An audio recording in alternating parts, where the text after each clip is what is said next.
ეთერს გისურვებთ. და კიდევ ერთი საინტერესო თემა გაკოტრების გამარტივებული წესი ეკა კონკრეტულად რა იცვლება ახალი რეგულაციების მიხედვით. ლევან, ცვლილებების მიხედვით გაკოტრების საქმე რამდენიმე წლის ნაცვლად 3 თვეში დასრულდება. გამარტივებული წესით გაკოტრების დროს მმართველის დანიშვნისთანავე 30 დღის ვადაში ონლაინ აუქციონი ტარდება და ქონება გასაყიდად ნახევარ-ფასად გადის. პირველი აუქციონის ჩასვლის შემთხვევაში ისევ 1 თვის ვადაში ინიშნება მეორე აუქციონი, სადაც ქონების ფასი უკვე მე-4-მდე მცირდება. გამარტივებული პროცედურის მიზანი გაკოტრების წესის საჯარო და გამჭვირვალობაა. გამომცემლობა სამშობლო სარქისი 2 და კახეთის ენერგოდისტრიბუცია სამივე კომპანია ამჟამად გაკოტრების რეჟიმში მუშაობს. ეს პირველი ობიექტები იქნებიან, რომლებიც გამარტივებული წესით გაკოტრდებიან.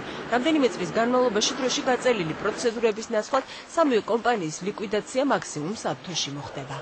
ამ ეტაპზე კანონის თანახმად აღნიშნული შეპსების დირექტორებს შეწყვეტილი აქვთ უფლებამოსილება.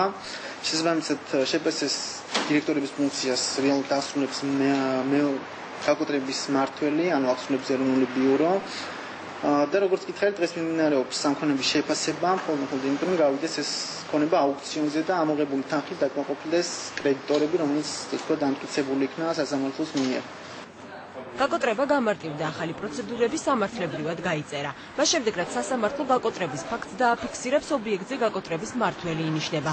ძველი წესების მიხედვით გაკოტრების მმართველს კრედიტორთა საბჭო ირჩევდა თითქმის ყველა შემთხვევაში.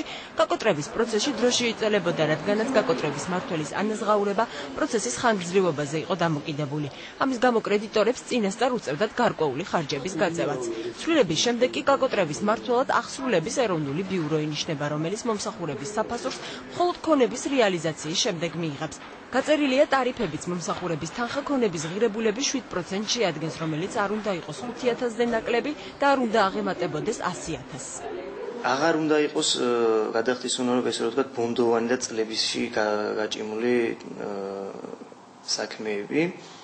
ჩვენ შეგვიძლია ახსოვს ამას თავაზობს, რომ სწრაფად და საკმაოდ დაბალი ესე რომ ვთქვათ, ხარჯების გარეშე წინასწარ ყოველგვარი ხარჯის გარეშე განახორციელოს ეს ფუნქცია და სწრაფად მოხდეს კომპანიის ლიკვიდაცია.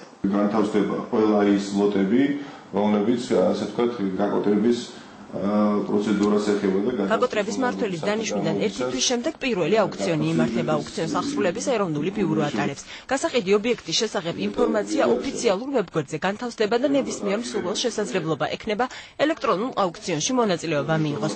პირველივე აუქციონზე ქონება ნახევარ-ფასად გავა. თუ მსურველი არ გამოჩნდა 1 თვის შემდეგ ინიშნება მეორე აუქციონი, რომელზეც ქონება უკვე მე-4-ფასად გადის. თუ არც ამჯერად გამოჩნდა მსურველი ქონება პირდაპირ კრედიტორებს გადაეცემათ. საბოლოო ჯამში დავა, რომელსაც რამდენიმე წელი სჭირდებოდა 3 თვეში სრულდება. ადრე ტარდებოდა აუქციონი მხოლოდ იმ ოფისებში, რომელზეც გაკოტრების მმართველი გადაწყვეტდა და ცნობილი ხდებოდა ძალიან ვიწრო წრესთვის. დღეს ეს ყველაფერი ხდება საზოგადოებისთვის გაცილებით უფრო ცნობილი, ქვეყნდება არაერთ საიტზე, ქვეყნდება სხვადასხვა ასე ვთქვათ გაზეთებში. და ეს არის კიდევ ერთი დამატებითი გარანტია, რომ კრედიტორი დაკმაყოფილდება მისი მოთხოვნით, ანუ ამოვა თანხა უფრო მეტი. გაკოტრების გამარტივებიდან, ანუ 1 აგვისტოდან დღემდე ახსრულების ეროვნულ ბიუროს 6 ობიექტის საქმე გადაეცა. აქედან 3 ამ დროისთვის უკვე გაკოტრების რეჟიმში მუშაობს. პირველი აუქციონი ნოემბრის შუა რიცხვებში გაიმართება.